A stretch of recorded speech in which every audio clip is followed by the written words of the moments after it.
Hey there everyone, my name is Christopher from the Red Rising Group, bringing you another anime related video. And much like the other anime videos on the channel, I'm going to be handling this by myself.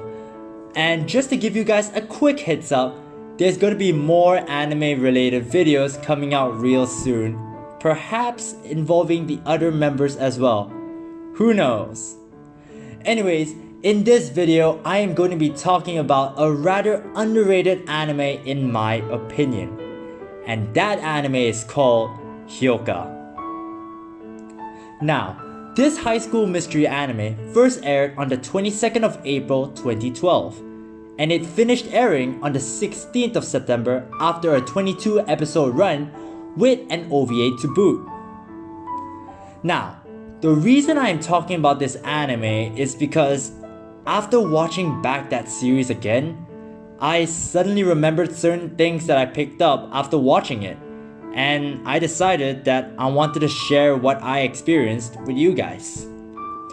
But before I carry on, if you guys couldn't tell already, but this video will contain some spoilers for the anime, as there will be times when I'm bringing up points from it. So if you guys haven't watched Hyouka before, or you intend on watching it soon, please click off the video right now. Anyways, if you guys decide to stick by and watch, with that all said and done, let's just dive right on into the video. While on the surface of it all, Hyouka may seem like a regular mystery / high school anime. But after watching it back again, I realized that there were many things that could be taken out from this anime in the form of a lesson. Now, let's use episode 3 to episode 5 as an example. In these series of episodes, Shitanda Eru wishes to find out what her uncle, Sekitani Jun, told her many years ago in regards to the anthology titled Hyouka, which is also the title of the anime if you couldn't tell. I'm Captain Obvious. Which ultimately brought her to tears. Thus she decides to ask Hotaru Oreki, the main character of the series, and later on the rest of the Classics Club as well, to find out more about this mystery. And in the end, we eventually find out not only what happened 45 years into the past, we also learn the truth behind the mystery of the name Hyouka, as well as the words Sekitani Jun said to Shitanda, which made her cry. And it can be pretty sad. Basically, for a lack of better words, he was a sacrifice. And because of a conflict between the students and the teachers occurred in the school, he was chosen to lead the revolution, and by the end of it, was forced to leave the school for something he didn't even plan nor decided to take part in. And the words he told Shitanda were to be stronger, be strong enough to scream for help and to not keep it in, for he was unable to do exactly that. And the moment he was thrown into the fangs of the wolf, the people around him all decided to look away and watch as it took place, leaving him alone, abandoned. And in a way, this tells us about our current society as well. While I'm unable to give my personal experience because I'm a student and all, but according to my family members, they have been backstabbed by people whom they've trusted before in business. And while this and that aren't exactly the same, it still tells us a lot about the world that we live in. Though the main highlight of this video comes in the Cultural Festival arc covering episodes 12 to 17. And in this arc, a person who goes by the name of Jumonji, or 10 letters as per translated, has gone around particular clubs during the festival and taking one particular item from each club, leaving behind a card memo and the brochure of the festival in its place. Thinking that it was just someone's prank, the Classics Club decided to just carry on with their goals of advertising their new anthology after a mistake leading to 200 anthologies being produced. However, things take a turn when a cooking event they participated in led to another object being lost due to Jumanji. And of course, this sparks Chitanda's curiosity, forcing Oreki to take part to try and solve the identity of this mysterious figure. And just to let you all know, at this point, Satoshi is absolutely determined to find out about the identity of Jumanji himself, and in a way, he set out an expectation for himself in trying to uncover that mysterious person's identity. Thus, after determining the order of how they would strike, he would always camp out certain club locations and wait to see if they would come in and strike, to catch them at the scene of the crime. Yet they never did. Meanwhile, Mayaka, who is a member of the Manga Society, gets into a small scuffle with her fellow members about manga. Who would have expected that? Anyways, in these episodes, Mayaka made a bold statement to the other members of the club, saying that there was such a thing called a masterpiece manga, and one by the name of A Corpse by Evening by a group who called themselves Anjo Takuha. However, she was unable to find that book that she claimed she had, and was obviously distraught about it. And while searching for the book, she comes across another manga by the name of Body Talk. However, according to her, it just wasn't as good as A Corpse by Evening. Anyways, in the conclusion of this arc, the cultural festival ended with no one finding out the identity of Jumanji. Or so they thought. Apparently, not only had Oreki managed to find a way to sell all 200 anthologies, but he also found out the main culprit of everything. And this crushed Satoshi.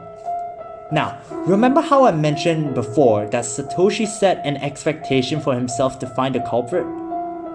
Well, keep that in your mind, and what if you do exactly that, but you fail to reach your goal? What do you think happens then? Absolute disappointment. That's the only thing that you'll get out of it. And in a conversation between him and Mayaka, Satoshi goes on to say that people shouldn't be using the word expectations lightly, especially when one still has confidence in themselves, and that it is a word that's used to describe an inevitability. Now, expectation, by definition, is a strong belief that something will happen, or is already the case.